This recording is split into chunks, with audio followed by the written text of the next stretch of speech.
ఇప్పుడు ఎందుకు నీకు ప్లాస్టిక్ సర్జరీ, పెళ్ళైపోయింది కదా, ఇప్పుడు ఎందుకు నీకు ప్లాస్టిక్ సర్జరీ, పిల్లలు పుట్టేశారు కదా, నీకెందుకు ప్లాస్టిక్ సర్జరీ, నువ్వైనా సినిమాల్లోకి వెళ్తున్నావా, ఇలాంటి క్వశ్చన్స్ అన్నీ వస్తాయన్నమాట.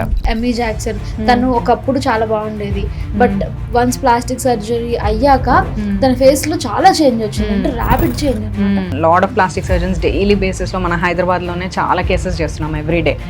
ఇంత డ్రాస్టిక్ గా చేయం, సటిల్ చేంజెస్ మాత్రమే చేస్తాం. అంతకు ముందు వరకు బ్యూటీ అంటే ఓన్లీ అమ్మాయిలు మాత్రమే ఇలా కాస్మెటిక్ సర్జరీస్ కి వస్తారు అని, బట్ ఇంకా ఇప్పుడు ఏమైపోయిందంటే అబ్బాయిలు కూడా దాని మీద ఇంట్రెస్ట్ చూపిస్తున్నారు. ఇప్పుడు ఏంటంటే ఇది వరకు లేడీస్ మాత్రమే మిర్రర్ లో చూసుకొని గ్రూమ్ అప్ అయ్యేవాళ్ళు, ఇప్పుడు men are also they are also కొంచెం శ్రద్ధ చూపిస్తున్నారు లుక్స్ మీద.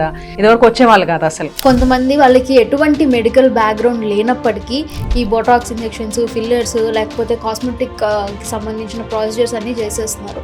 ఇప్పుడు మనం చూసినట్లయితే మన సిటీలో కూడా, హైదరాబాద్ లో కూడా ఇలాంటి క్లినిక్స్ పుట్టలుగా వస్తున్నాయి అన్నమాట. సో వాళ్ళు లేజర్స్ చేస్తున్నారు, ఇంజెక్షన్స్ ఇస్తున్నారు, బోటాక్స్, ఫిల్లర్స్ చేస్తున్నారు. మనము తెలుసుకోకుండా వాళ్ళ దగ్గరికి వెళ్తున్నాము అంటే అది మన తప్పు కూడా. చాలా ట్రెండ్ అవుతుంది ఒజంపిక్ ఇంజెక్షన్ గురించి, సో చాలా మంది దీన్ని వాడుతున్నారు కూడా సెలబ్రిటీస్. ఈ హెల్దీ లైఫ్ స్టైల్ మెయింటైన్ చేయకపోతే డెఫినెట్లీ మళ్ళీ ఎక్కువగా తినడం అలాంటి హ్యాబిట్స్ ఉంటే మాత్రం definitely you gain weight. But ఈ ఇంజెక్షన్ ఏంటంటే it is only to motivate you. Plastic surgery చేసుకోవాలి అనుకునే వాళ్ళకి మీరిచ్చే మెసేజ్ ఏంటి? ఫ్రెండ్స్ చేయించుకున్నారనో లేదా ట్రెండింగ్గా ఉందనో అలాంటి వాటి కోసం you cannot undergo plastic surgery. So why do you want get the procedure done అన్నది ఇట్ ఈస్ వెరీ ఇంపార్టెంట్. మీ ఎక్స్పెక్టేషన్స్ కూడా రియలిస్టిక్గా ఉండాలి. అలా అయితేనే you should go for a plastic surgery. అంటే లైపోసక్షన్ కానివ్వండి, లేకపోతే ఎనీ సర్జరీస్ చాలా అడ్వాన్స్డ్ టెక్నిక్స్, టెక్నాలజీ ఉన్నాయి మన దగ్గర.